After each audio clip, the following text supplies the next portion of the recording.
unless you're lucky enough to live in the Cross River system. Cross River, Salem, North Salem, Golden's Bridge, or unless you live in the Nassau system. That would be all of Nassau County, and Huntington, Islip, and Babylon.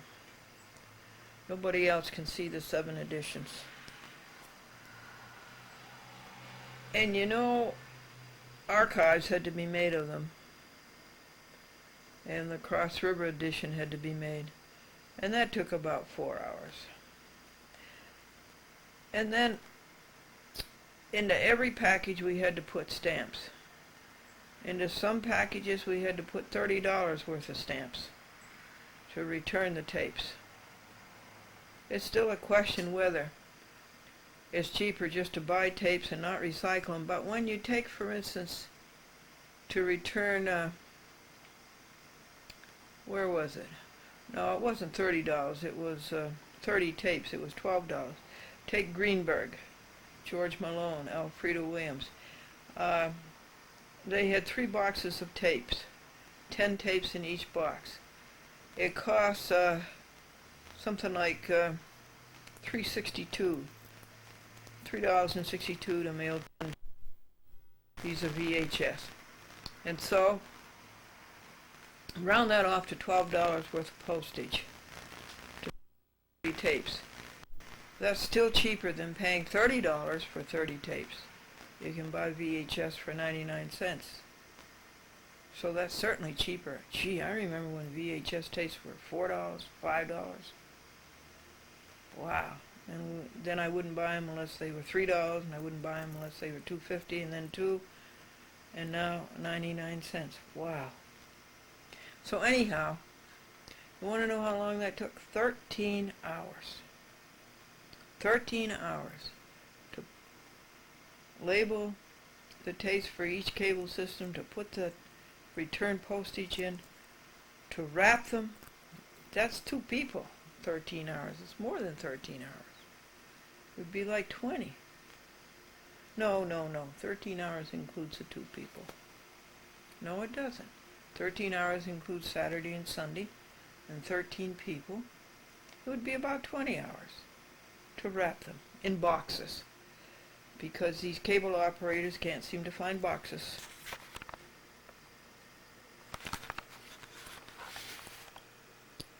It's a beautiful day today. I should have videotaped the moving truck. We weren't moving for a change, but the attorney downstairs was moving.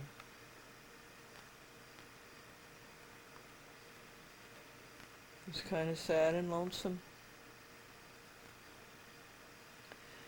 And it took, must have taken 3 or 4 hours to videotape this week. And then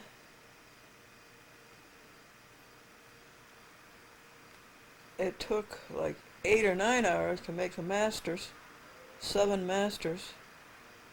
And then it took like 4 or 5 hours to make the 40 dubs. I should have videotaped it for you. But you get so busy you don't have time to videotape. And then they have to be posted. That takes about an hour. Well, they're all on their way. And we won't have to send postage again until November 30th. There's 7 legal papers to do. Didn't even get started on legal papers until 4 p.m. But the 372s are done. The judicial misconduct and disability complaints against a bunch of federal judges. 9 of them, I think. No, 2 we're going to reserve on. Okay, 7 of them. They're done. 372s are done. Until another bad judge comes along. Franklin is still listening to the submarine book. It's sort of a history of submarines. I guess he's up to the 1970s now. Second legal paper of the day, the Ninth Circuit, telling me to make a motion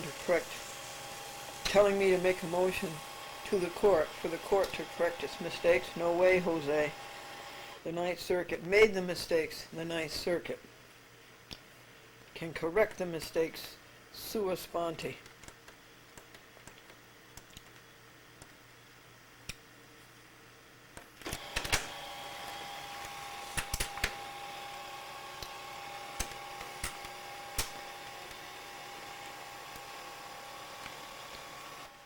Franklin is listening to the history of the submarines. He's up to the 1980s now. I think he has 2 more cassettes to go. He really has stayed with it. Here's the lazy girl. Okay, folks, big legal paper. United States Bankruptcy Court, Southern District of New York, in re. Adelphia Communications Corporation et al. Debtors. And their lawyers want to remove over 400 civil cases in state courts to the federal court. And they give a lot of unsubstantiated reasons for doing so.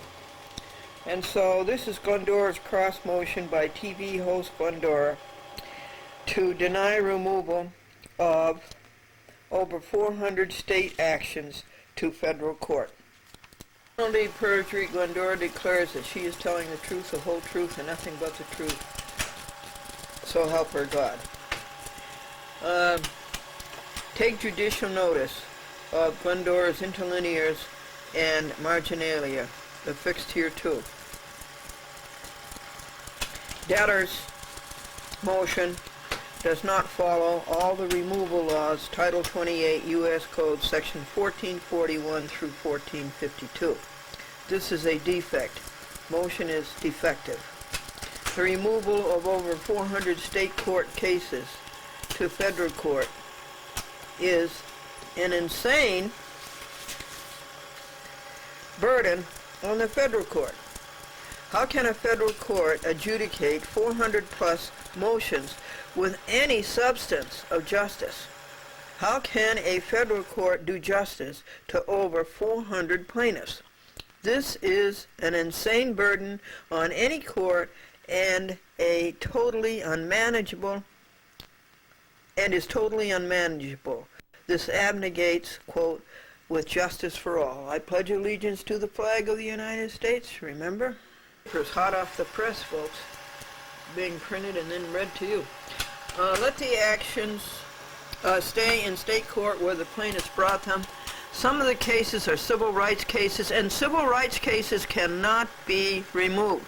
See Title 28 U.S. Code, Sections 1441 to 1452. Debtors were wrong not to dispose of these cases in the state courts before all the federal actions began. It is the fault of debtors' attorneys not to consummate these actions timely in state courts. It was their burden.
The Zeus-like removal of state actions to federal courts is imperialistic and un-American. The removal laws are antithetical to the state constitutions and Gestapo. They are rank and violent violations of due process, both Fifth and 14th Amendments.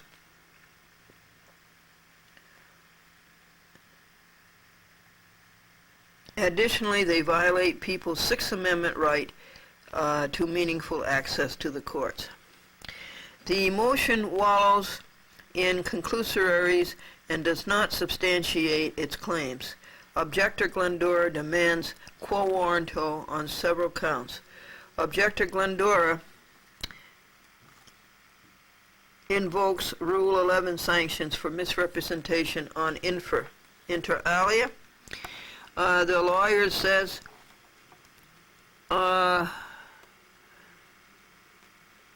further, the rights of the debtor's adversaries would not be prejudiced by such an extension. Any party to a state court action that is removed may seek to have it remanded to the state court pursuant to Title 28 U.S. Code Section 1452B.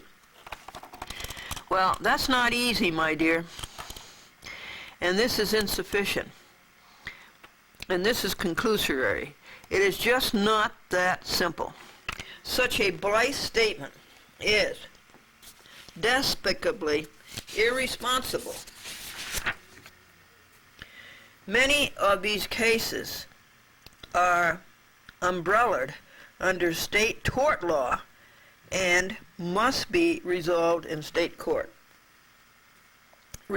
It's not a bankruptcy situation, okay? They are under state tort law. Removal is a hoax, and debtors seek an unfair advantage, and it is a dodge. Glendora says, "Thank you for saving the trees and printing the motion on both sides of the paper." They did that, folks. They actually did that.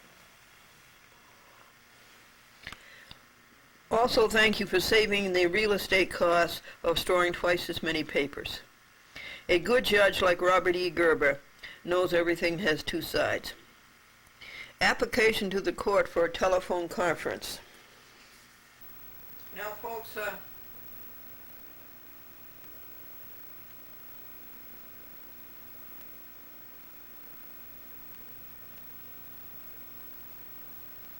here is an application to the court. They're going to have a conference on this October 9th. And so Glendora requests a conference by telephone. Objector is informer pauperous and cannot afford the travel expense from Dutchess County. Objector does not want to become a victim for the fifth time of the New York City Department of Finance Parking Violations Bureau. That's a civil RICO. 18 U.S. Code Section 1946. She informed the same she would never go to New York City again in persona. She goes to Manhattan, Staten, Brooklyn, Queens, Bronx every week, but it is on videotape via Time Warner and Cablevision Public Access. Objector Glendora does not want to get that close to ground zero again. 2 days before the conference is the return date for this application. Please call 914-949-9495 for yay or nay. Now, we inform them of a quicker way to reach us.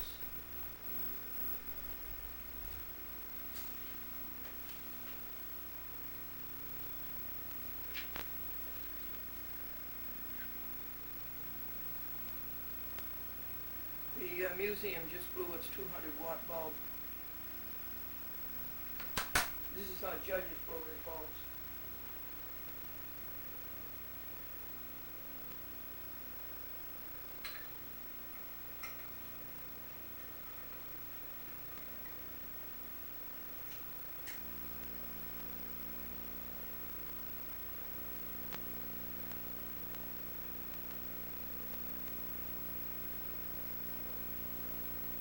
Most of the stores don't carry 200-watt bulbs. I had to go to a special lighting store to get these. But Walmart carries them. We come out of the woods only once a week to pick up our mail, and that is on Wednesdays. The only other day we come out of the woods is Sunday to go to two churches. Paragraph 20. Glendora objects to ready-made order. Let the United States bankruptcy judge, Gerber, write his own order and give us something of himself. And then paragraph 21 onward is renewed, and then come my interlinears and my marginalia. This, again, folks, for those of you who tuned in late, is an application by Adelphia Communications, by way of their lawyers, to remove 400 civil cases in state courts to the federal court. And it's a very, very, very bad law. It never should have been allowed in the first place. So I object to it. And that's going out today. It has to be in by October 4th. I didn't get it until September 23rd. Folks, this is something new. I've enclosed in this case. Affirmation by Robert E. Gerber. He has read Glendora's cross motion. Under penalty of perjury, I, Robert E. Gerber, have read Glendora's motion, pages 1 to 24, understand it, and am fully aware of the facts and circumstances, and that I and I alone made the decision on same. Dated October blank 2002, yours in truth, Robert E. Gerber, United States Bankruptcy Judge. Again, this is the case of Adelphia Cable TV going bankrupt. And there's 400 cases in state court pending against Adelphia, over 400 cases. And their bankruptcy lawyers want all of those cases removed imperialistically to the federal court, and Glendora opposes.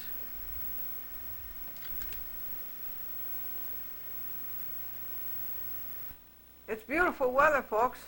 Quite a few legal papers are on their way. There are 8 altogether out in the mail right now.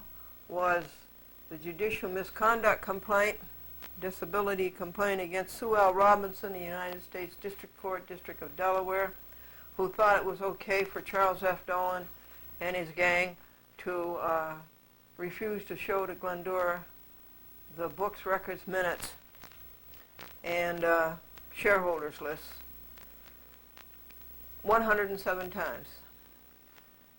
And so that one got out. That's the one that says a torque. A judge should not torque a tort. A judge should not torque a tort. Second one to get out was the Ninth Circuit, telling me to make a motion to them to correct their mistakes. I say they should correct their mistakes sua sponte. Third one that got out was a call to the West Virginia court, where we sued John M. Walker again. And the United States District Court, 2 bad judges there, Stanley and Copenhaver. And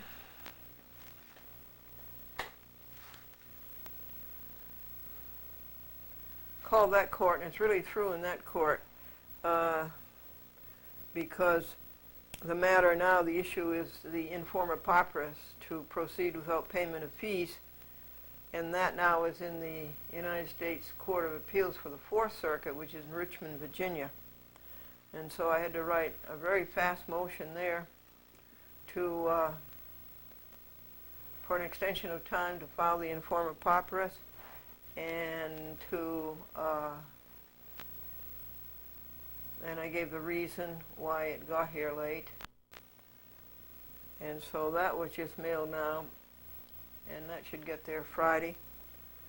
And then there was the one I just told you about, the Adelphia bankruptcy, Adelphia Cable TV bankruptcy,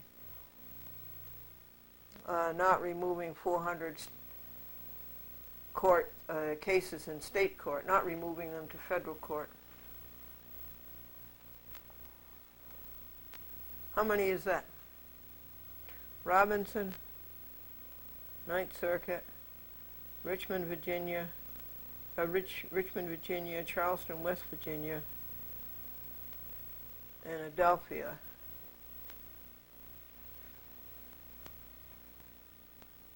So I think that leaves 3 to send the complaint again to the dumb people in the Cleveland court, the United States District Court.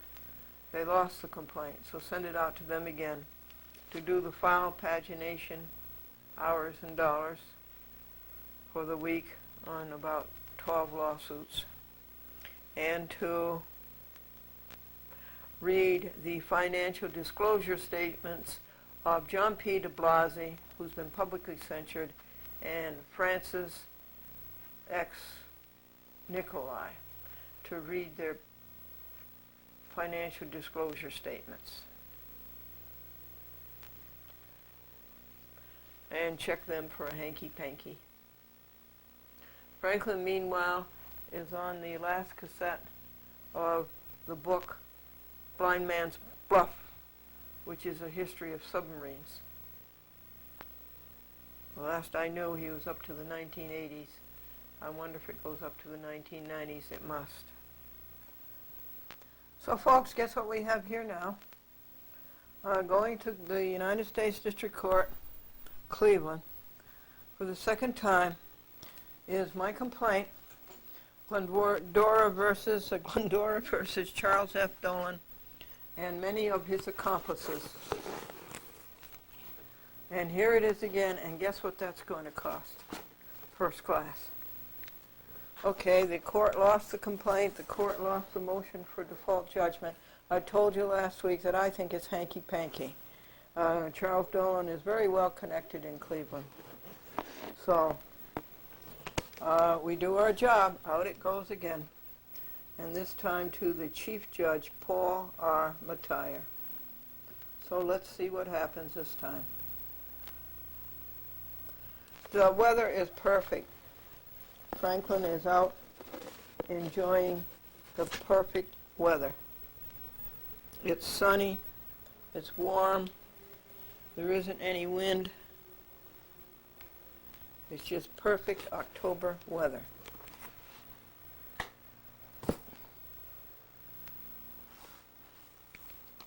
I'll go out in the hammock. I'll go out in the hammock and do some praying. How's that?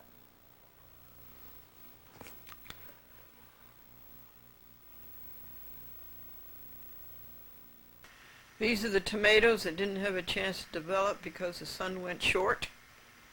But let's see what they do. Here's a little tiny tomato. And the geranium, I can't tell you how old that geranium is, or those gerania are. Very, very old, and they still go on blossoming. Amazing, amazing, amazing. And Monday night, I read the financial disclosure statements of John P. de Blasi and of Francis X. Nicolai. Every week, as you know, we have to add up the hours and the dollars that these lawsuits cost, the expenses that go with them. We got Cleveland, Glendora versus Charles F. Dolan in the United States District Court in Cleveland. Hanky-panky. We got that ready to resubmit. And this time we asked for delivery confirmation. And it costs $5. Isn't that outrageous? And it was already sent to them, and they had to lose it, or they had to do hanky-panky. So by Tuesday night, all of the legal papers were up to date. They were all done. Wednesday was errands. The laundry, the post office, 18 pieces of in-mail. Takes an hour to do in-mail. Hate in-mail because it brings in so much work. Franklin is reading in-mail now. We went to the health food restaurant and had delicious lasagna. Delicious. No meat, of course.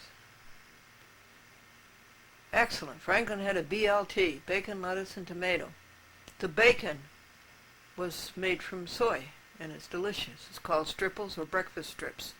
Delicious. Bacon, lettuce, and tomato. I had garden vegetable soup, and I have never tasted soup so good as at the health food store. The lentil vegetable soup. Franklin had corn chowder. How was the corn chowder, Franklin? Delicious. And it cost $13. We have to support the health food store because they help people with salubrious eating and they stop the murdering of animals. We paid the rent, $725. The electric is was about $32, $36 for 2 months.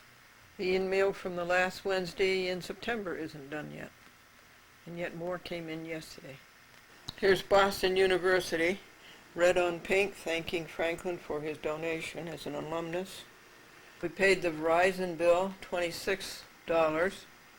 We paid the 914-949-9495 bill. That was $31. That's way over. You could get that for about $15. We might have to change from MCI to Verizon for that. Boy, I remember when you couldn't change anything and it was an AT&T monopoly and they were so mean to people.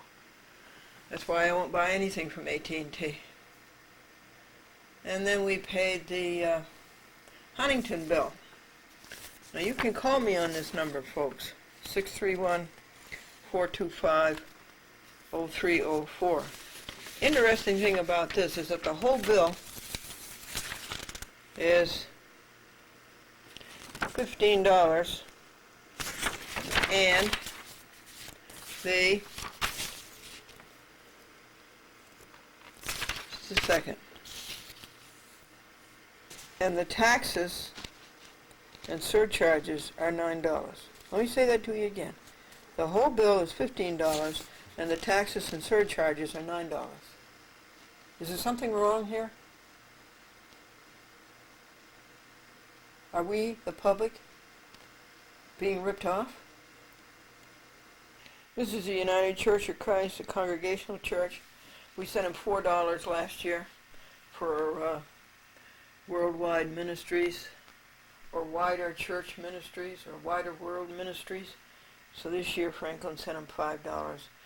And I asked them if they would be the local sponsor for my program in Cleveland. After all, Bob Hope came from Cleveland. Here's the new stamp, Ogden Nash. Ogden Nash, he wrote very funny poetry.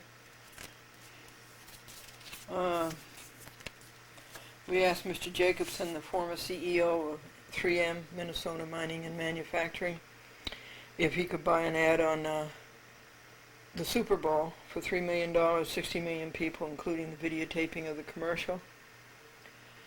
This is the MCI bill for Huntington. I told you about that.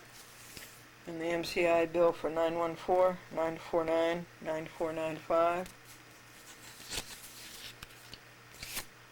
Penny Saber has an ad for a handyman. And this goes to June Buell for the Buell Bugle, the Buell Family Association. And we sent these people $8 because they help the little doggies and the kitties. I don't think that's a very good position for the kitty. Anyway, they try to help animals. We always send them something. Not much. That one I just told you about. And Thomas DeLuca, who keeps me in recycled copy cartridges. This machine costs $321, as you know. I bought it from Bob Angelo in Thornwood. And when I buy the copy cartridges, I buy 4 at a time, and they cost $300. Isn't that something? In copy cartridges, I paid maybe 20 times the cost of the machine. That's something, isn't it? So they sell the machines at a good price, so you'll buy the copy cartridges. A letter to Daryl Buell in Portland, Oregon, that a chat with Glendora is renewed through the fourth quarter of this year. Here are the dates of it. And it's on at 7 p.m. every Sunday. Isn't that great? Isn't that the greatest victory? Isn't that the greatest battle? And all because of you, Daryl Buell, who was a brave American and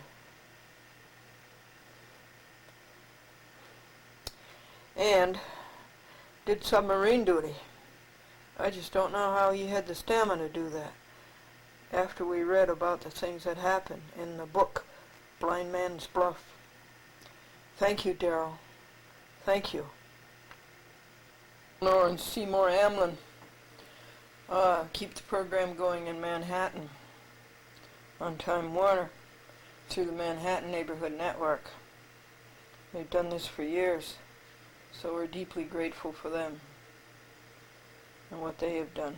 I met Cy when he was a vice president of ABC under what's his name, Silverman. Those were interesting days, 1970s. Franklin didn't like Catch-22, so he stopped listening to it. And now he's listening to Hitler's Niece, and he seems to be fascinated by that. It's 1, 2, 3, 4, 5, 6, 6 audio cassettes, 2 sides, and he's on the last cassette, and he didn't start it until about 3 o'clock this afternoon. The guide told the young mountaineers, we are going to climb that steep cliff next. And one of the youths began to shiver and shake and said, do people fall off of that high cliff very often? And the guide says, no, once is usually enough. A boy was bragging to his first date, to the girl that he took out on the first date. He said that his father is an exporter. She asked, what does your father do? And he said he's an exporter. And so the girl was very impressed. And then the boy's buddy says, that's right, he used to work for Amtrak. Ship's steward tried to assuage the fears of the passengers. And the steward says, I know that we are surrounded by water, but we're really only 2 miles from land.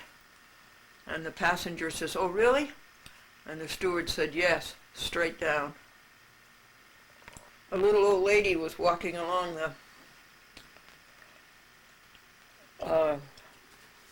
the platform in Grand Central, wondering if she had the right train, and the conductor says, this train goes to Buffalo in 10 minutes. And the little old lady says, oh, that's wonderful. Last time it took 7 hours. For sale. Large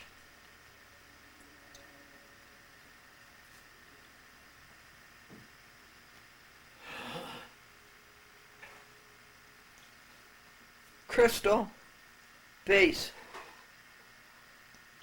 by lady, slightly cracked. Now you remember Omnibus 13, 44 sets we had to make, and it was 80 pages. And you remember that one of the defendants is Michael J. Davis.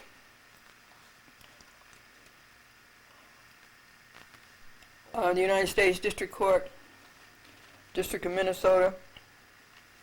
Okay. When Mr. Davis gets the complaint that he sued, instead of answering the charges, guess what cheap shot this United States District Judge tries? Letterhead of the United States District Court, Minneapolis, and a addressed to Glendora, chat with Glendora, Box 416, White Plains, New York, 10602. And what is it? A form saying you can't file this complaint without following these instructions.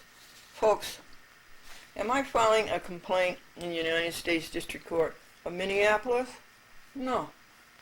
Any fool can read the caption. What does it say? It says United States District Court, Southern District of Georgia, Atlanta. So isn't this a disgusting trick? And they send back the complaint to get it out of the record.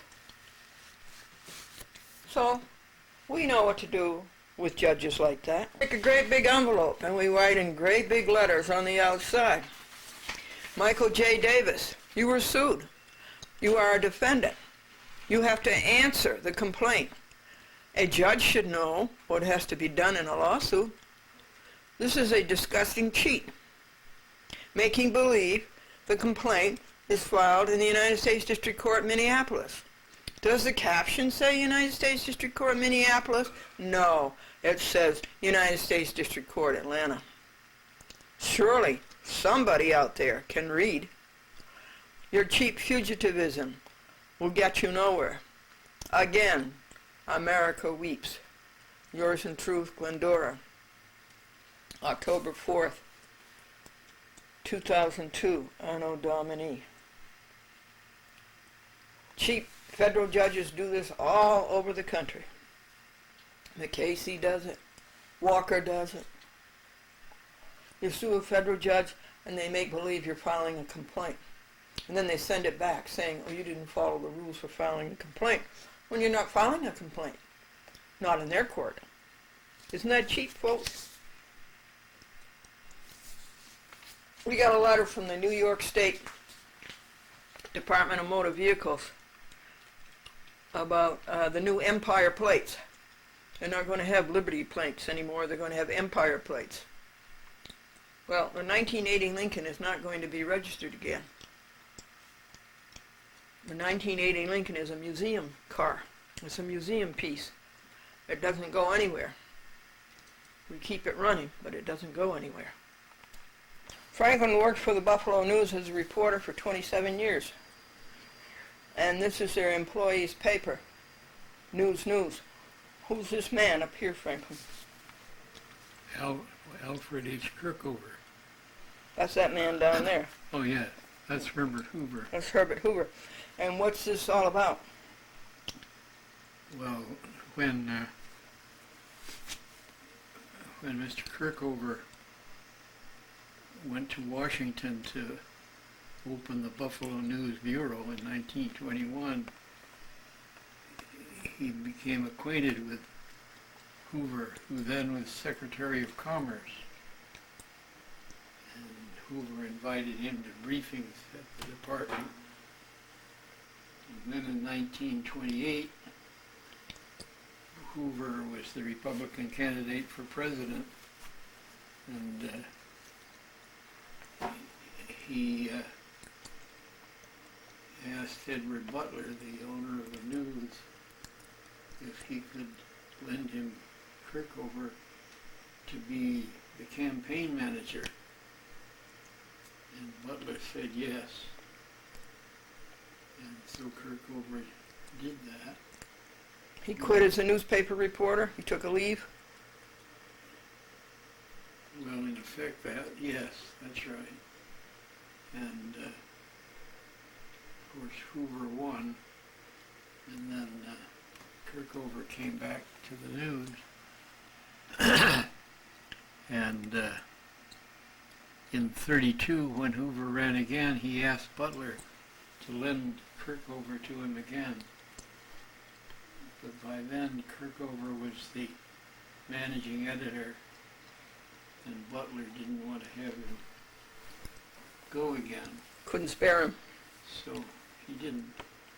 But Kirkover and Hoover were always fast friends, and they corresponded during all of the remaining years.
spare him.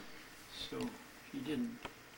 But Kirkover and Hoover were always fast friends, and they corresponded during all of the remaining years.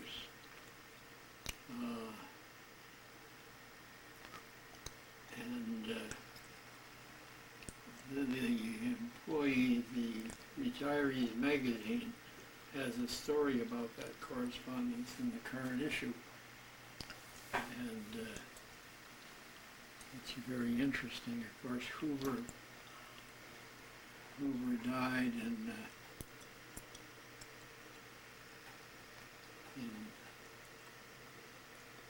70.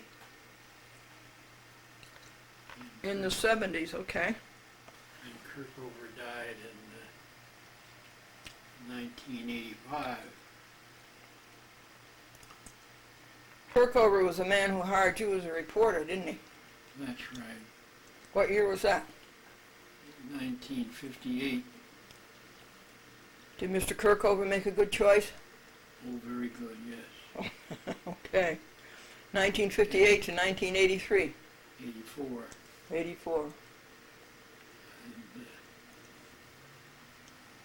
I kept him waiting the day I went to Buffalo to be interviewed.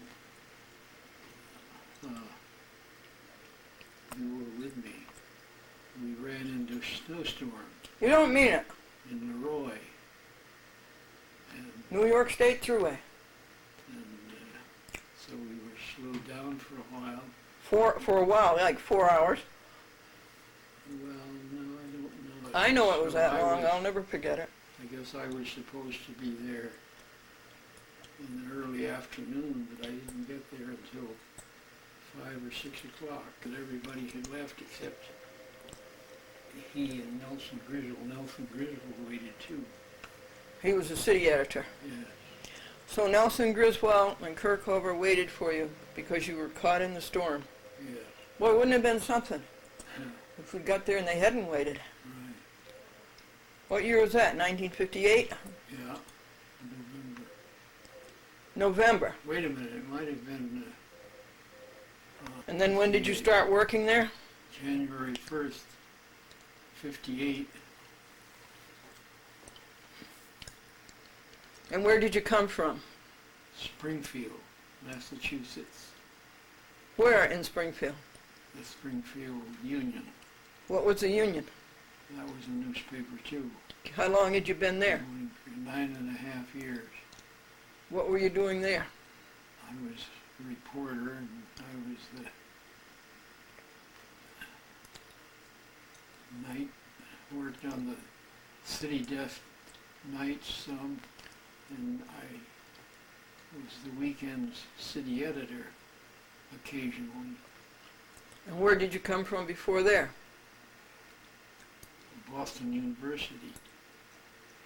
You got a degree there? Yes. A Bachelor of Arts degree, In what? journalism. School of Communications? Well, there wasn't any school of communications then, but it was the Department of Journalism within the School of Business Administration. Huh. And where were you before then? In the Army, United States Army? yes. United States Army. After Victory in Europe Day? Well, I was discharged in the end of July 45. Overseas for 20 months. 20 months? Were you in D-Day? Well, right after it, yes. Right after D-Day. What, 2 days? No, when I was there, I went across France and Germany and Belgium. And when the war ended, And you came out alive? we were in Weimar. Weimar. So you started with the D-Day, and you went until Victory in Europe Day. That's right. Well, we're happy about that. And then we knew we were coming home before the official end of the war. And when the surrender came, within a few days we were on our way home. We went across France by truck and took the boat at Cherbourg. Queen Elizabeth? Oh no, it was an Italian ship that the United States had commandeered, and it was we were in the last convoy across the Atlantic. All during the war, they traveled in convoys, and we were the last convoy. So it took us 7 days or so to cross the Atlantic, and we came into Staten Island. So we're glad you made it from D-Day to Victory in Europe Day and across the Atlantic to Staten Island. Oh, thank you. These are the papers that the court sent back making believe the complaint was being filed in their court when it was being filed in Georgia. This is the some instructions on how to file a complaint. Filing a lawsuit is very, very easy. And this is the summons. You make out one of these sheets for each defendant, send it back to the clerk, and the clerk signs it. And then you serve it onto each defendant. And this is the civil cover sheet. 3-4 check marks will take care of that. It's a very simple form. And this is your informa pauperis if you're too poor to pay the court fee, which is $150. And then if you are informa pauperis, then the judge orders the United States Marshals to do your service. And this is the United States Marshal form. That's very, very simple to make out. You have to make it out in 6. It's a green copy and a pink copy and a yellow copy. And a blue copy and a white copy. They send the yellow copy back to you after they've served the defendant.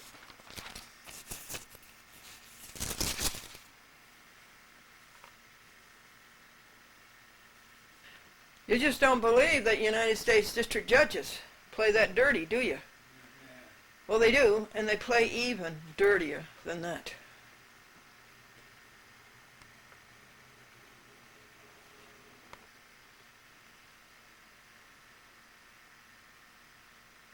What's going on here, folks? We're copying the map from New York State over to Armenia, and from Armenia to Sharon, and from Sharon to Litchfield, Connecticut, where Cablevision has a TV system that has illegally kept Glendora off of public access for almost a year. So we're going over and settle that. To Litchfield, Connecticut. Franklin had an uncle who had a big farm in Litchfield, Connecticut. It was a beautiful farm. The maps, page 1 to 2, to Bengals, to Armenia, to Sharon, down to Route 44, and Route 4 into Litchfield. 5 sheets. Oh, this is the way to do it, folks. The woman is moving in downstairs, and I see 1, 2, 3, 4, possibly 5, 6 vehicles. I think they're all her church friends who go to the United Church of Christ. That used to be the Congregational Church. That's certainly the way to do it. This is the 4th trip they made over, Here are Charles Dolan's foolish renewals. It strangled you, Charles Dolan. It strangled you. It came around and it got you in the gluteus maximus. We made out 18 of them. All these nice people who put up with this nonsense and signed for a chat with Glendora. That's 18 renewals. Over here, Franklin is addressing the letters so we can send them to him. And we're making a mailing list. I've been working on this stupid Dolan stuff since 7 o'clock this morning. And it's 2 o'clock now. That's 7 hours, and we're missing this beautiful, precious weather. Beautiful.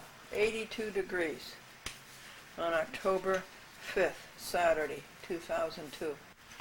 United States Court of Appeals for the Ninth Circuit, San Francisco, Glendora versus Cunningham.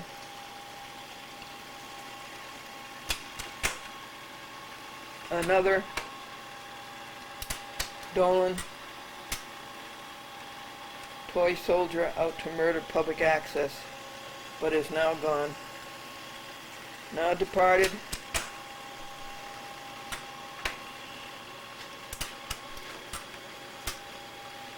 This is the case that went to the United States District Court in Las Vegas. The judge there was named Pro. His performance was amateur. And this is a petition for rehearing for these dumb San Francisco Ninth Circuit judges who just summarily dismissed the case and wouldn't even publish their opinion. They didn't even write an opinion. Wouldn't publish their disposition because they didn't want people to know, because they're ashamed of it. I've got to read you this paper. Franklin is collating.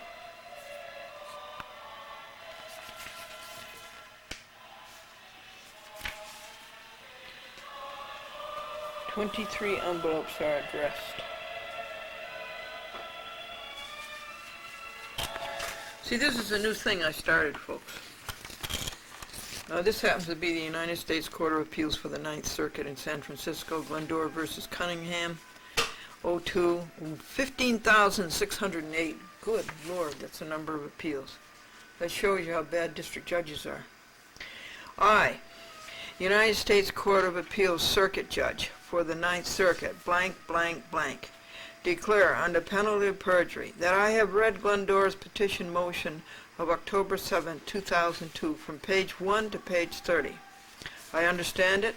I am fully familiar with the facts and circumstances. My put into the disposition of this action is my own, entirely my own, and I was not influenced by any law clerk.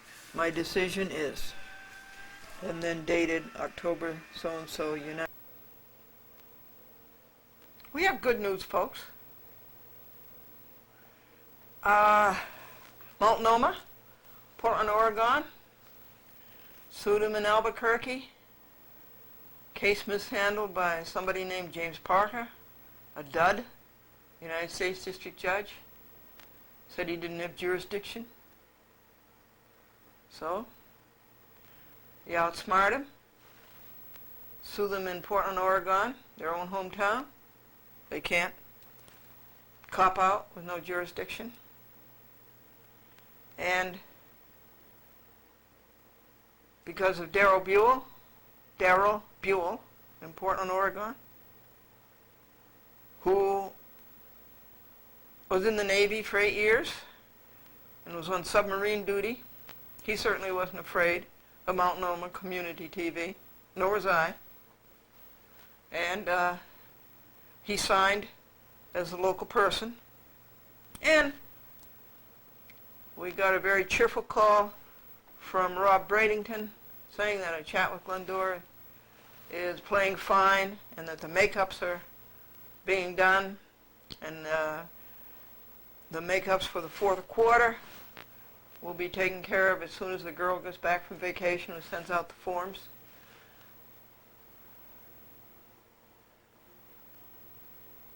And the chat with Glendora is on Sunday nights at 7 p.m.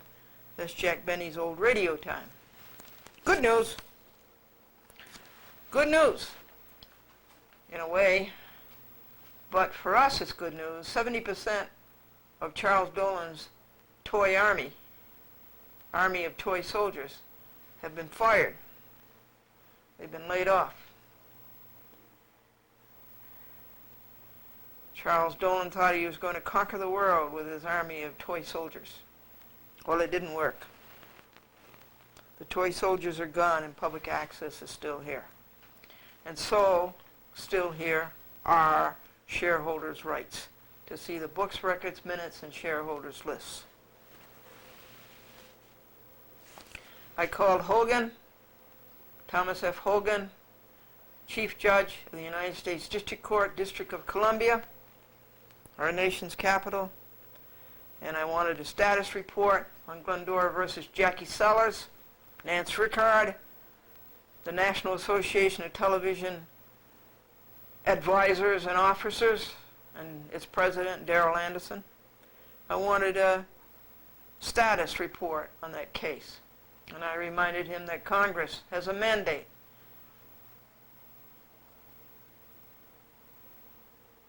the cost and delay reduction mandate. And I haven't heard a thing. Franklin is reading that book, Street Lawyer. It's good. It's about a man who was a very successful lawyer and rising in this great big law firm. You know, all they think about is money. And he went by a homeless person, and then the homeless person followed him in the law firm. There were 8 lawyers having a conference in this law firm. Now, I think this book is fiction. If it was a documentary, folks, it would have the Dewey Decimal System numbers, but this has the initial of the author, whose name is Gresham. Is it Franklin? Yes. Gresham. Gresham, Org? Huh? Aye, Grisham. Gresham. We just got through talking about Gresham, Oregon. Mount Noma Community TV. And so this homeless man followed the lawyer into the law firm, and there were 8 lawyers having a conference, and he had a gun. And he was out to shoot 8 lawyers. Now, that's not a bad idea. But this, the hero of the story, named Michael Brock, decided to listen to the homeless man. And the homeless man saying, you don't care what happens to people who haven't eaten and who don't have a place to sleep on the sidewalk. And he listened to them, and the police were downstairs, and the police shot the homeless man. We have to find somebody to shoot the police. And Gresham got so concerned about this, that he gave Michael Brock, the hero of the book, got so concerned that he gave up his law career in the great big firm, and he became an advocate of the homeless. And he sued this great big law firm. And the secret, there's a secret in the book. The secret is that the man who was shot, the homeless man that was shot, and the other people were evicted illegally by this big law firm. And what have I been telling you for years? It's a ring. It's a ring of corrupt judges, crooked lawyers, and greedy landlords. It's a ring. That's what's causing homelessness. These people are out on the street because of this vicious ring. Corrupt judges, crooked lawyers, and greedy landlords. Well, it's good. The book ends happily. He sues the law firm for their violation of the law that evicted these people. And he got a $5 million settlement, and all the homeless people, each of the homeless people was given $25,000. Isn't that nice? And the head of this terrible law firm came to see Michael Brock, the hero of the book, and said, you want some pro bono volunteer lawyers? And Michael Brock said, yes, how many? As many as we can get. How about 800? So isn't that nice? So Franklin heard that book on audio cassette. Glendora made 80 telephone calls on Thursday and 90 telephone calls on Friday. Glendora did the odious renewals. Totally unnecessary, totally illegal, totally dictum, totally Gestapo by Charles Dolan and Cablevision Systems Corporation. Did those renewals, and they took 5 hours. Sent them out to all those nice people all over who are kind enough and intelligent enough to be the local signer for a chat with Glendora in Brookhaven, Andy Poland, in Hauppauge, Lori Galgano, in Nassau, Kelly Burness, in Staten, Patricia Brady, in Brooklyn, Peter Sanchez and Jackie Rickman, also for The Hidden Truth, and in the Bronx, Gene Crescenzi, and in Yorktown, David Hoyt, in New Rochelle, George Paris, in Yonkers, Elmer Johnson, in Bergen County, Betty Ann Smith, in Rockland, James Cahagan,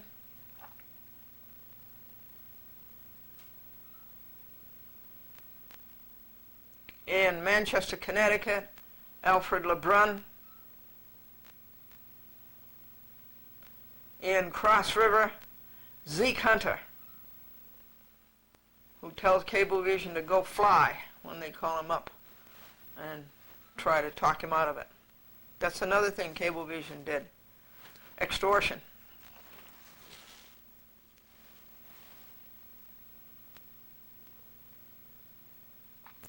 Now then, what do you think of a policy of telling the jokes every 10 minutes on a chat with Glendora, because all of this stuff is so grim? There are so many bad things happening in the courts and so many bad things being done by Cablevision. Charles Dolan, we should tell jokes every 10 minutes. Don't you think?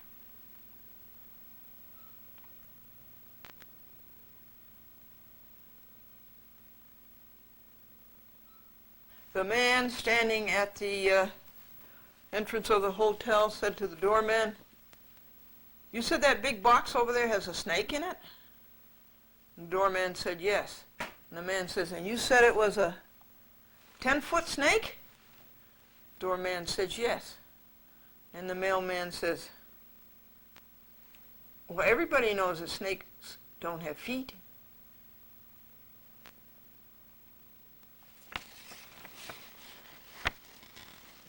What did the judge say to the dentist? What did the judge say to the dentist? "Do you swear to pull the tooth, the whole tooth, and nothing but the tooth?"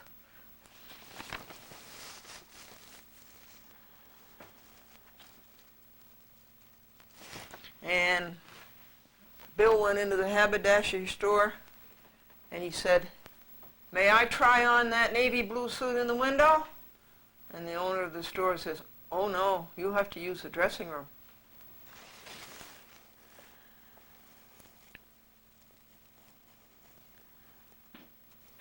And little Billy said to his little 5-year-old friend, he says, "They're not going to grow bananas any longer." And his little 5-year-old friend says, "Why not?" And Billy says, "'Cause they're long enough now."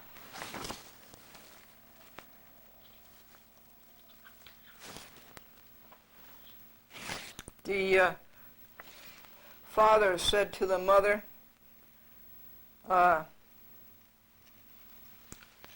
did we get that flat tire? How come we got a flat tire?"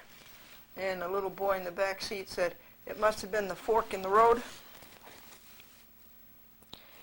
And John said, "You see that person over there?"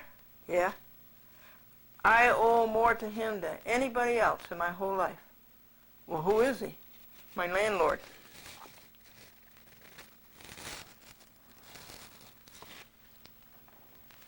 And John said to Harry, "You remind me of Dan Smith." And Harry says, "I'm not a thing like Dan Smith."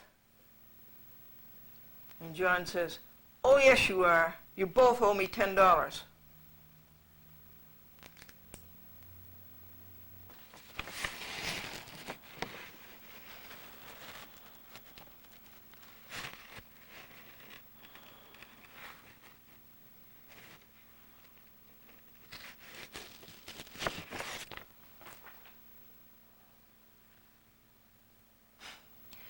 Fred says that he has taken up painting professionally, and his friend asks him, have you sold anything? And Fred says, yes, my car, my TV set, and my gold watch. Folks, have you ever heard of the unified court system of the state of New York? Well, don't bother, it's a hoax. Did you ever hear of the Ethics Commission of the unified court system of the state of New York? It's another hoax. You can request from the Ethics Commission of the unified court system of the state of New York to see the financial disclosure statements that judges in the unified court system of the state of New York have to submit. So for a couple of years now, I've been talking to Millie Butler and Janice Howard about getting the financial disclosure statements of, one, John P. de Blasi, so-called Justice, County of Westchester, Supreme Court, State of New York, and of the Chief Judge of same, Francis X. Nicolai. Well, finally, I got them, and it cost $7.50 because they violated the New York State Freedom of Information law and charged more than 25 cents a copy. It's a law in the state of New York that freedom of information, that you can't charge more than 25 cents a copy. And they charge an exorbitant fee. So I sent them a money order for $7.50, and they finally came. Would you like to see the financial disclosure statement of John P. de Blasi, a justice so-called in the Supreme Court in the state of New York, the County of Westchester?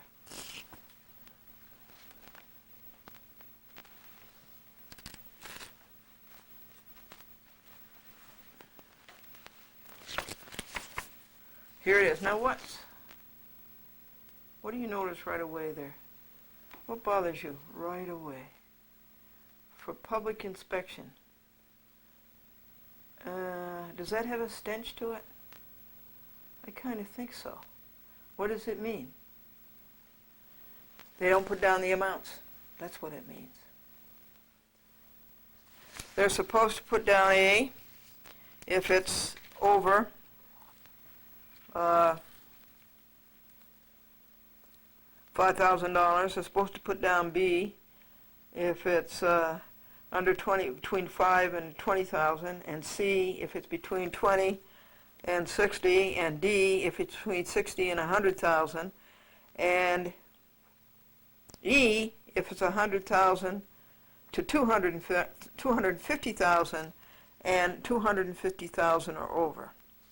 They're supposed to put that down when they make out these reports, and then you and I don't get to see it. Is there hanky-panky going on here? Is that an adulteration of the law? I kind of suspect so. John P. de Blasi has very good handwriting.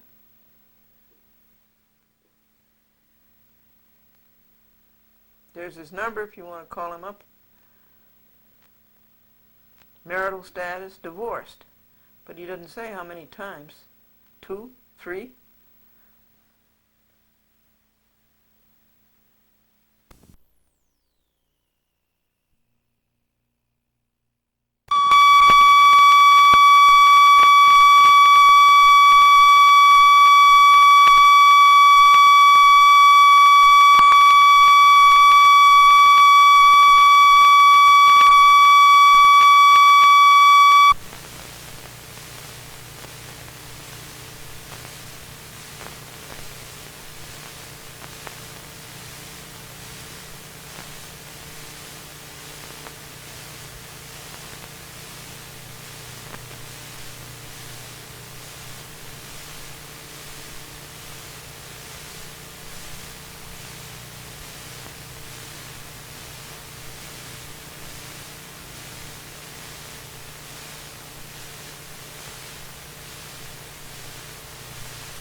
These are the liabilities, mortgages, Citibank, Macy's.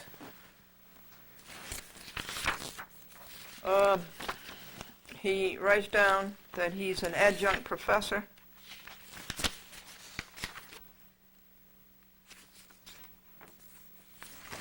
at Westchester Community College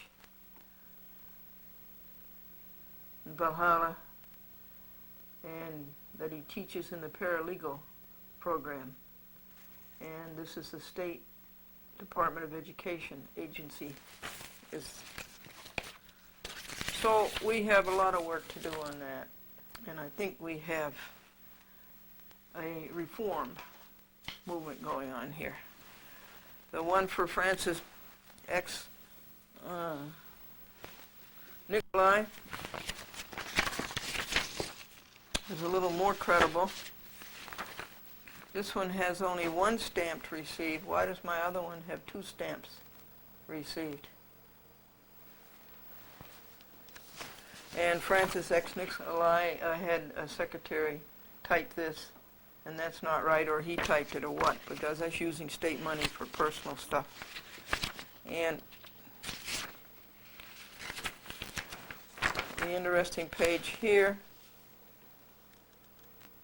he keeps saying none, none, none. And he isn't divorced apparently, but here are some properties. This paragraph is describe the source of any reimbursement for expenditures. And this is typical. I was reimbursed for travel and lodging expenses for my wife and that's bad English, for my wife and me. In the, what's it say? In conjunction with the New York State Bar Association's annual seminar in Italy. What a ripoff. I was a guest speaker at the annual seminar. This is Francis Nikolai, Unified Court System, State of New York, financial disclosure statements that every judge is required to file annually. And these are lists below the nature and amount of any increase in excess of any income rather in excess of $1,000. And he owns a few properties. The rental properties listed in section 17.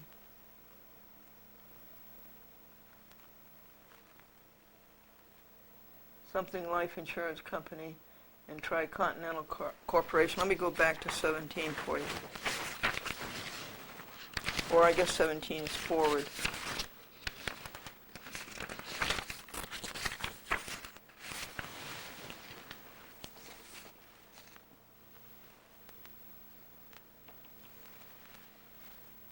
He and his wife own Leroy Street, Pleasantville, 1.5 acres, vacant lot.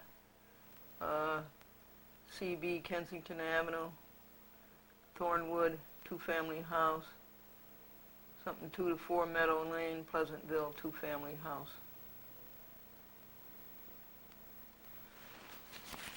Again, financial disclosure statements that judges are required to make out every year, and you have access to them by writing to the Unified Court System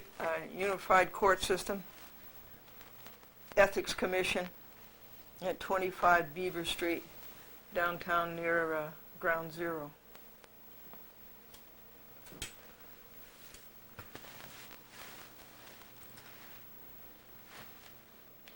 This is Glendora, a chat with Glendora.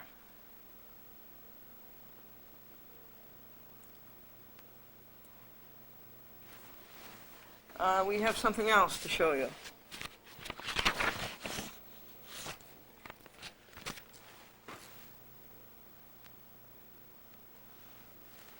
I think the best thing is just to show it to you.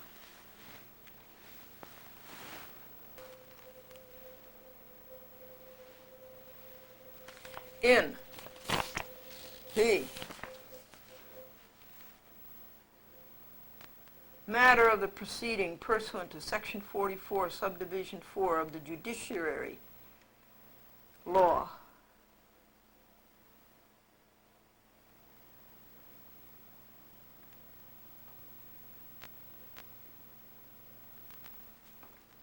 in relation to John P. de Blasi, a Justice of the Supreme Court, Westchester County.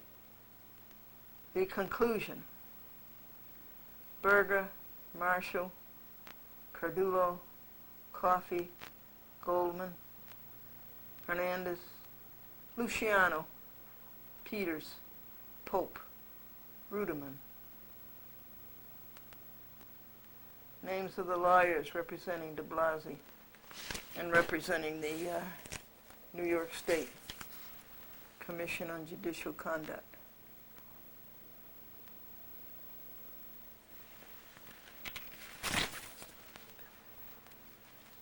The respondent, John P. de Blasi,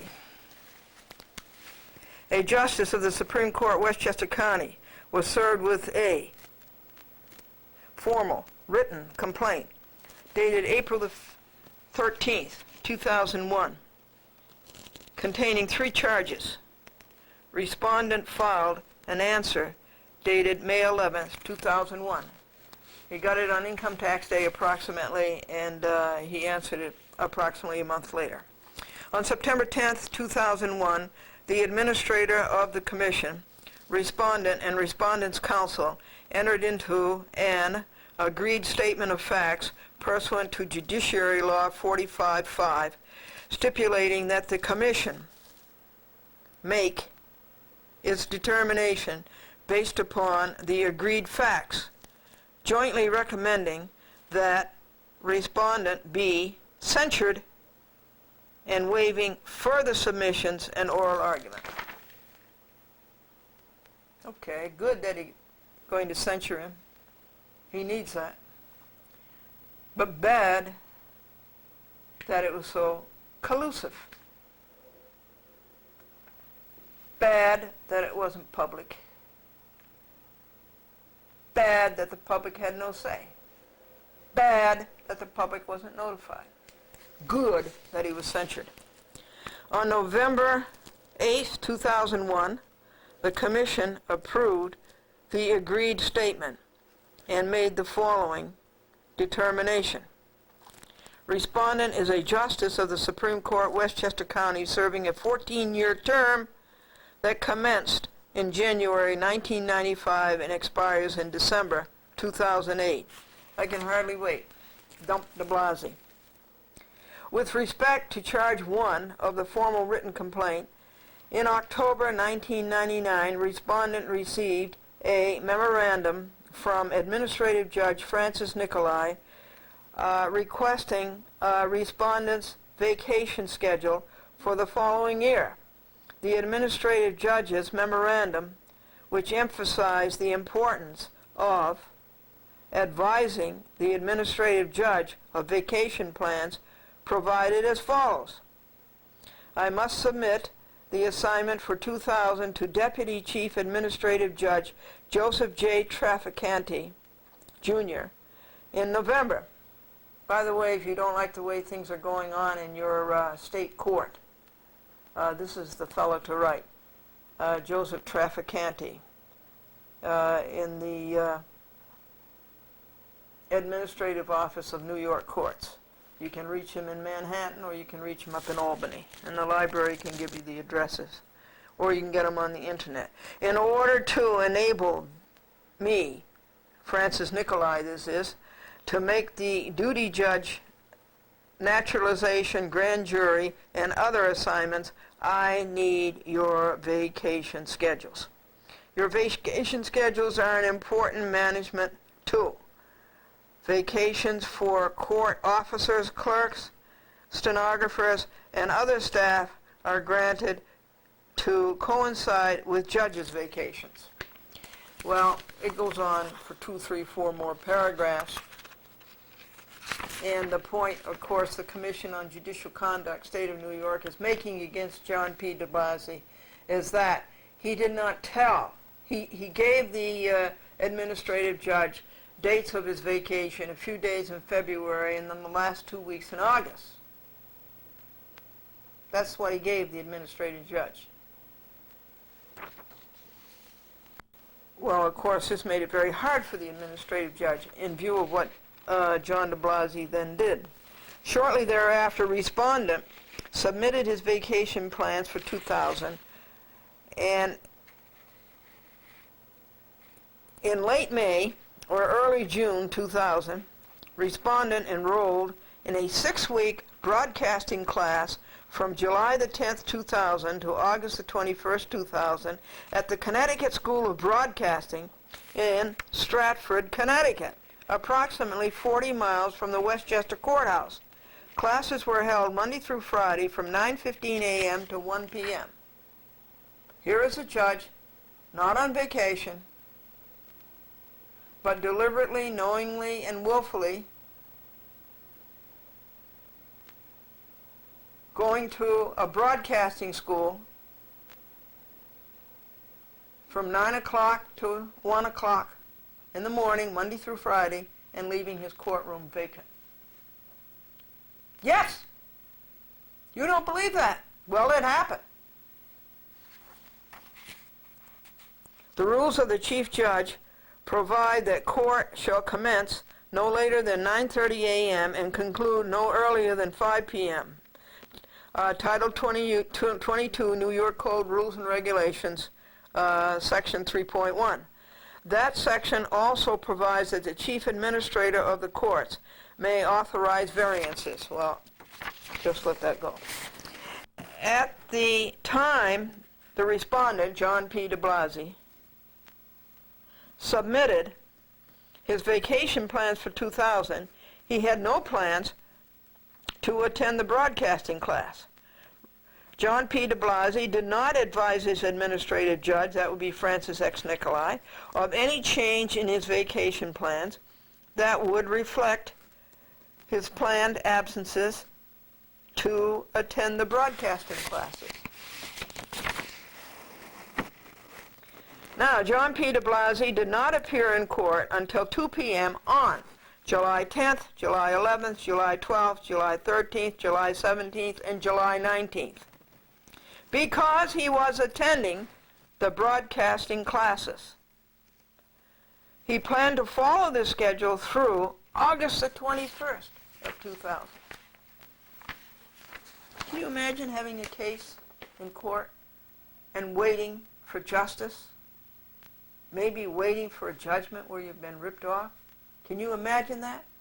And this guy doesn't give a darn? Has no accountability toward you? This John P. de Blasi? On 2 of the 8 days that respondent John P. de Blasi attended the broadcasting class, July 14th and July 18th, 2000, respondent remained after class and did not appear in court at all for the purpose of conducting court business. By the way, what is the court's business? Let me hear you say it. Say it. Right. Justice. That's the court's business, and only business.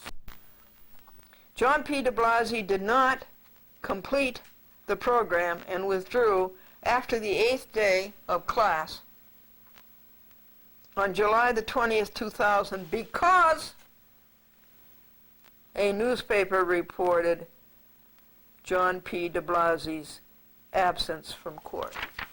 Now, I don't like Gannett, and I don't like Bruce Golding, but both of you have my utmost respect and admiration for this disclosure. You caught him. You caught him as I have caught him over 30 times. Cheating, lying, stealing. This is John P. de Blasi, so-called Justice of the Supreme Court, County of Westchester, State of New York. John P. de Blasi asserts that he intended, in records he kept, to account for the 31 consecutive days that he would have been in broadcasting class as 31 half days or 16 days of vacation time.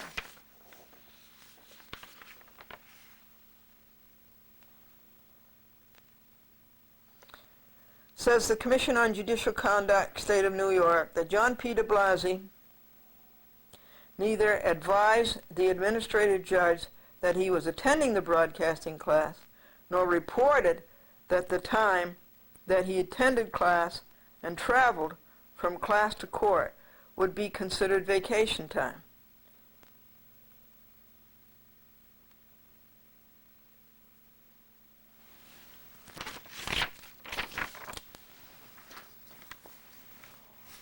Well, we'll fast forward here.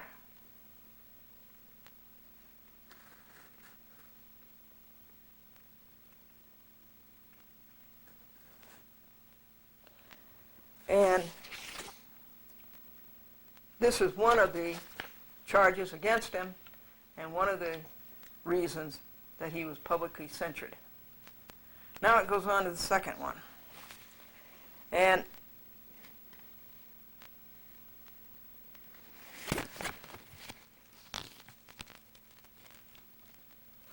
well, just one more thing that he did in regard to the broadcasting classes. He was assigned to the trial assignment part called TAP. Every Wednesday, a judge comes in at 10 o'clock, asks, the case is called, the lawyers come forward, or the pro ses come forward, and the judge wants to know if they're ready for trial, and then the judge assigns them a judge. That's trial assignment part. Ingracia used to have it. Silberman used to have it.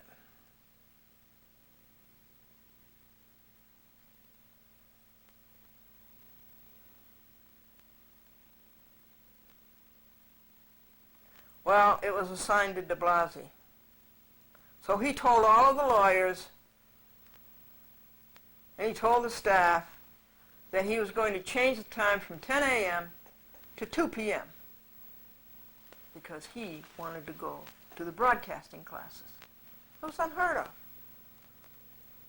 Since time started, TAP was heard at 10 a.m. It's a madhouse, TAP. You should go there some Wednesday, on the 8th floor, usually.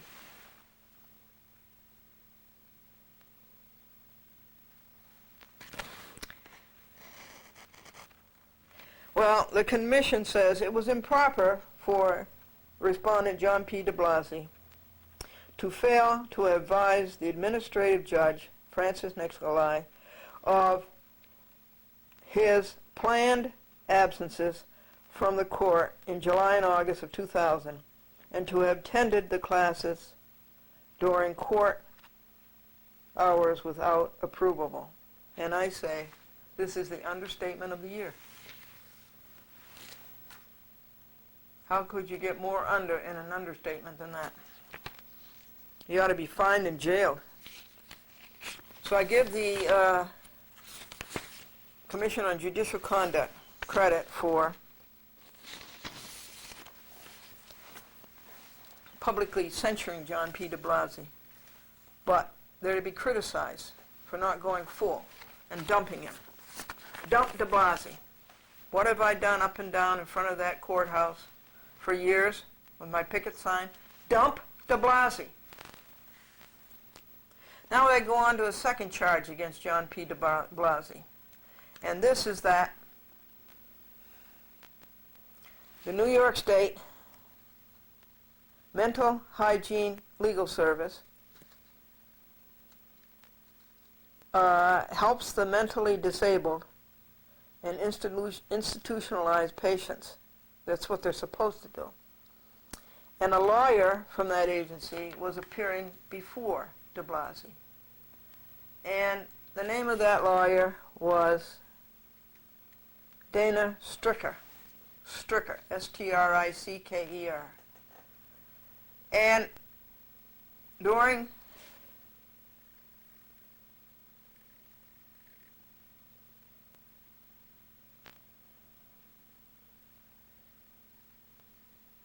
the spring of the year 2000, there was a romantic relationship between de Blasio and Stricker. And she was appearing before him as a lawyer all that time. Well, de Blasio reportedly said he tried to get rid of that part and give it to another judge, and nobody would do it. But he should have known enough to recuse. And then, when Stricker complained that her supervisor, named McMahon, was harassing Stricker because of this romantic relationship with de Blasio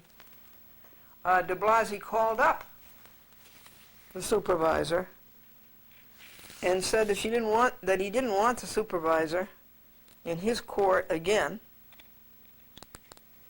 for which he doesn't have any jurisdiction. The court belongs to the people. It doesn't belong to de Blasio. And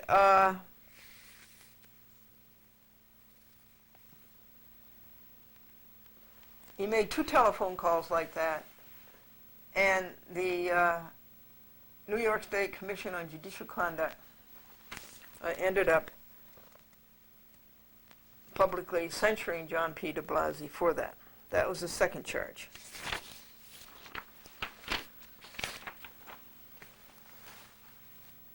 What am I talking about? The public censure of a justice of the Supreme Court, so-called, County of Westchester, State of New York, named John P. de Blasio.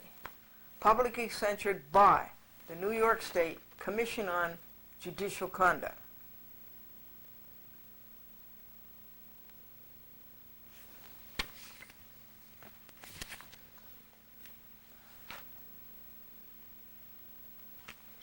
So after de Blasio called Hirschfeld, it was his name, Hirschfeld,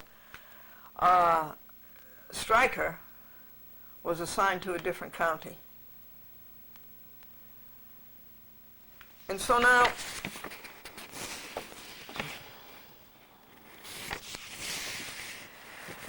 the Commission on Judicial Conduct, State of New York, says that John P. de Blasio's misconduct was exacerbated by his efforts to undermine the attorney supervisor based upon the attorney's allegations that the supervisor was harassing her and spreading rumors about her relationship with de Blasio.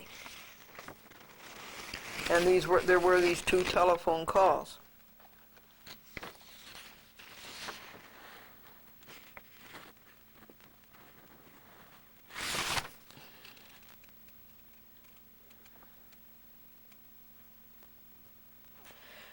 John P. de Blasio says the Commission on Judicial Conduct, New York State, should have recognized that, as the Court of Appeals has stated, his words would be regarded, quote, with heightened deference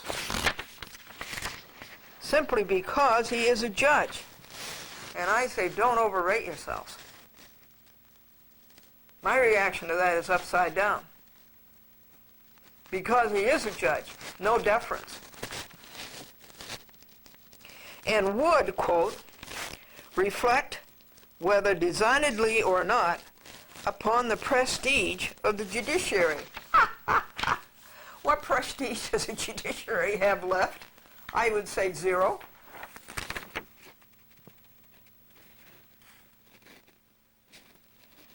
By interjecting himself into the conflict between the attorney, that would be Stricker, and her supervisor, that would be McMahon and Hirschfeld, John P. de Blasio conveyed the appearance that he was lending the prestige of his judicial office to advance the private interests of the attorney, Stricker, and himself, in violation of Section 100 21C of the rules.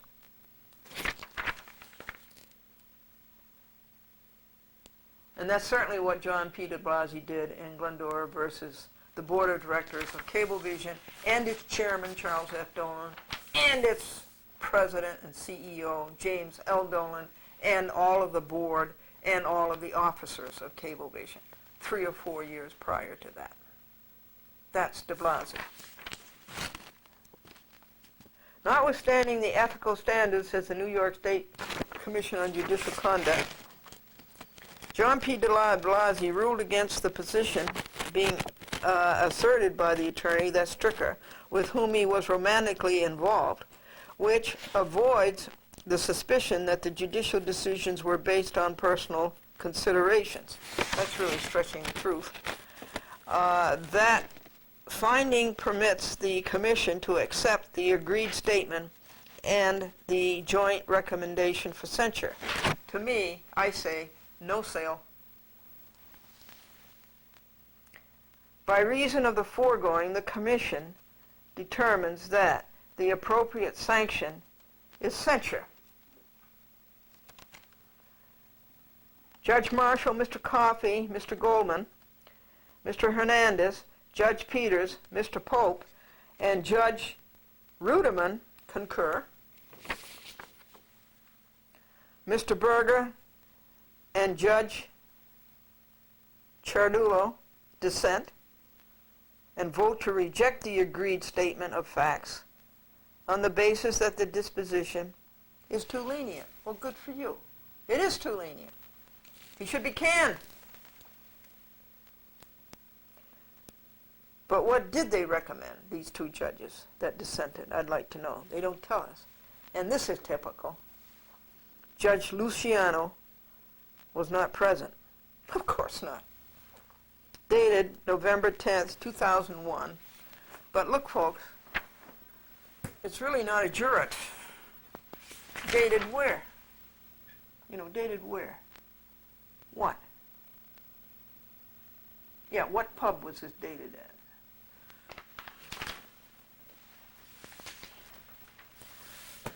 Well, it happened, and I will take credit for it, because I've been after de Blasi for 3 years, exposing what he is and what his clerk is, Barry Schwersky. And I've sued him all over the United States.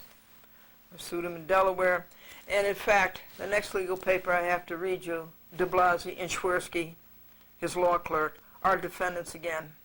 And defendants again are the New York State Commission on Judicial Conduct, Gerald Stern, Lee Clear, and Albert Lawrence. This is a spectacular legal paper. This next one coming up is to the Ninth Circuit, United States Court of Appeals, San Francisco. The case is Glendora versus Maurice Cunningham.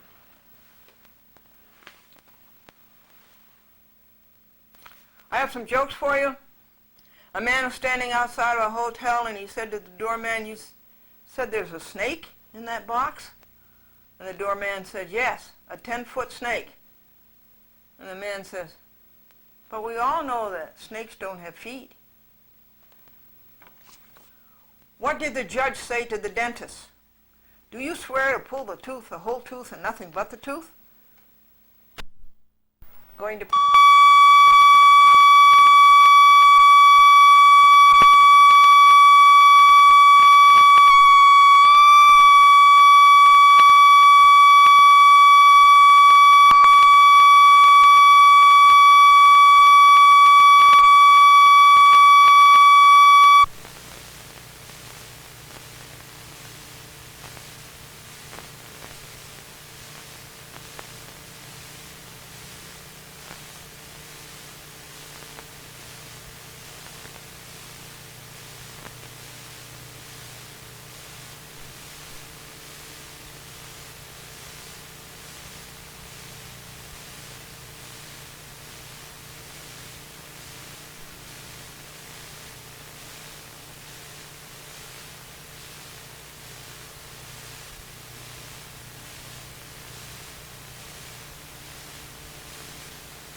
going to... A man went in the haberdasher store, and he said, "May I try on that navy blue suit in the window?" And the owner of the store said, "No, you'll have to use the dressing room." Billy said to his little 5-year-old friend Freddie, "They're not going to grow bananas any longer." And Freddie says, "Why not?" Billy says, "On account of they're long enough already." And Mom said to Dad as they drove along in the car, "How do you suppose we got that flat tire?" And the little boy in the back seat said, "It must have been the fork in the road." Tom said to Bill, "You see that man over there?" And Bill says, "Yeah." And Bill says, "Well, I owe more to him than to any person in the whole world." "Yeah? Who is he?" "My landlord."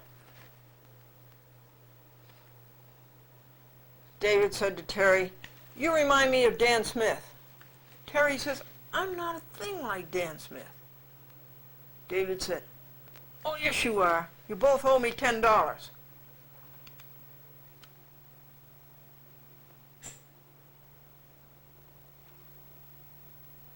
Here's one of the biggest and best opus of the year. And it was served today. I think it's opus 896.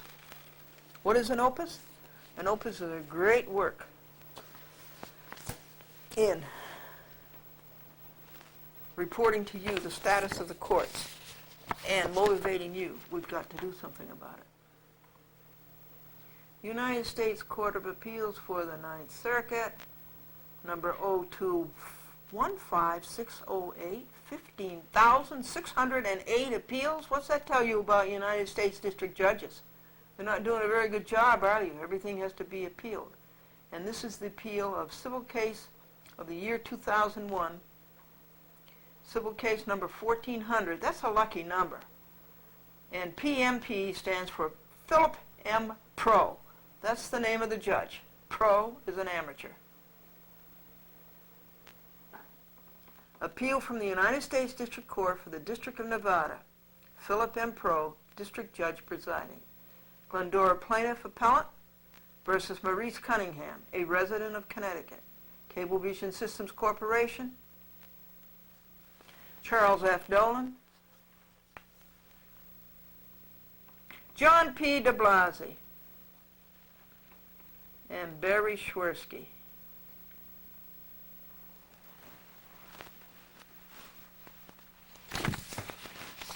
This is a memorandum for rehearing pursuant to Federal Rules of Appellate Procedure, Rule 40, together with a motion for extension of time to petition. Next defendant, Charles A. Former.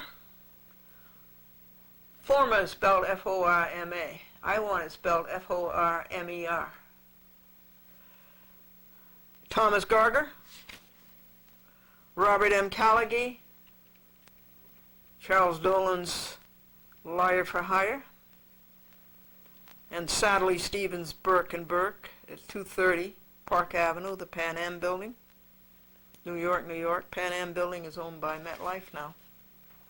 Amy Colombo, long departed, Peggy Anderson, the New York State Commission on Judicial Conduct, and Karen Murphy, Chief Clerk of Nassau Supreme Court and Motion Clerk and Intake Clerk, 240 Old Country Road, Mineola, New York. Under penalty of perjury, Glendora tells the truth, the whole truth, and nothing but the truth, and always has to you people. So help her God. However, you have not, and the defendants have not. You never even heard from the defendants. They didn't appear. Neither did the lower court hear from them. You never heard from them as appellees. Glendora should have got a judgment by default. Shame on you, backsliders. You are disgusting real Americans all over the nation. Aren't they? You're disgusted, aren't you? I hear from you daily. And then I include this. A matter of justice, where we are doing three things. We're picketing the courts. We're petitioning the United States Supreme Court as an original action. And we're asking the House Judiciary Committee for a citizens committee to get rid of these bad judges. This is sent to me by George McDermott, the great soldier down in America that I told you, down in Maryland that I told you about. George McDermott, by the way, just got a motion for extension of time from whom? Guess whom? From Rehnquist, Chief Judge, Supreme Court of the United States of America.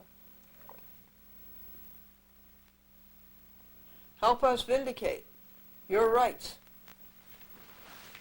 I've said to you many times, I hope you never have to go to court, but when you do go to court, you'll find out that you're not going to get justice. And you're going to find out that nobody gives a darn about your rights. All they care about is self-interest. That street lawyer book that I told you about, he made a good statement. He says every judge wants every case settled. More time on the golf course. Matter of justice. Coalition.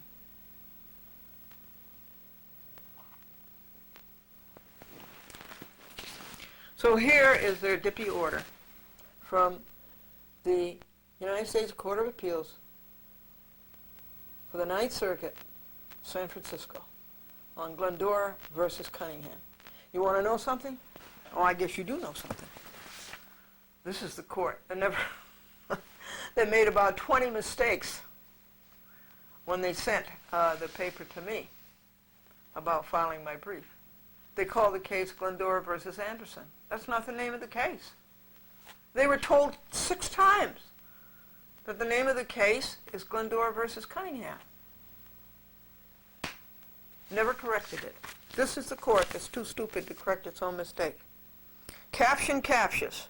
You've been told 6 times. What worth is the output of a court that makes so many stupids and then is too stupid to correct its stupids? This is Glendora talking to the United States Court of Appeals for the Ninth Circuit in San Francisco. It's the biggest circuit court that we have. We call them circuses instead of circuits. They have 50 judges. 50 appeals judges. Now, what's the name of one of these judges? He's a panel of 3 in the federal appeals court. What's the name of one of these judges? Hug. Yeah, that's his Hug. I say Ugg unhug. And O'Scanlan. And what is it? Toshiba?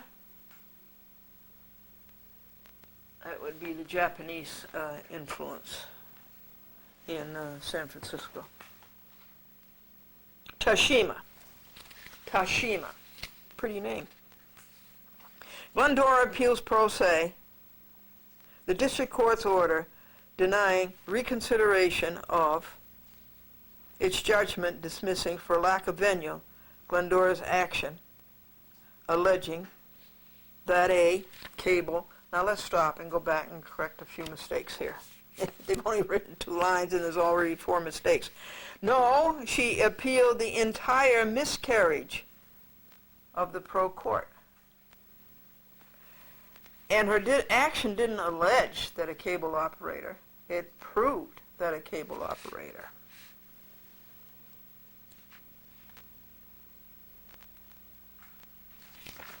Now before we go on to the case, let me point out to you that right here at the top, what did they put?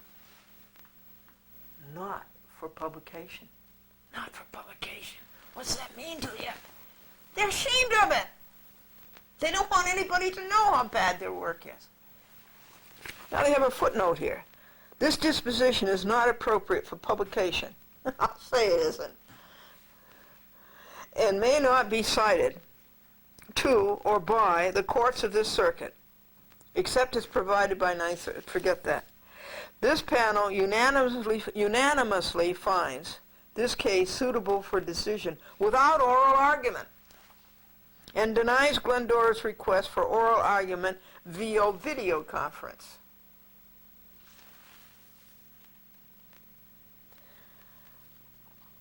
Well, Glendora says, you missed a good show. Let me tell you. Are you afraid of Glendora?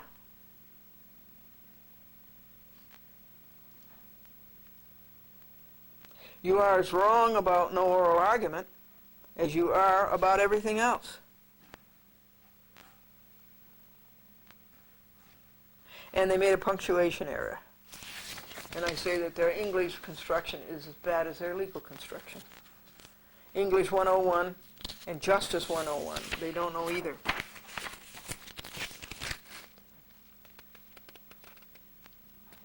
Now, against a cable, okay, against a cable television operator. Why don't we name the cable television operator? Why don't we give the name? It's Charles F. Dolan. It's Cablevision Systems Corporation. Removed her program from several of its public access channels in communities around New York City. We have jurisdiction, says the United States Court of Appeals for the Ninth Circuit in San Francisco. We have jurisdiction pursuant to 28 U.S. Code Section 1291, 28 U.S. Code Section 1291. Why do they say it twice? The district court did not abuse its discretion in denying Glendora's motion for reconsideration. Why? Prove it. Substantiate it.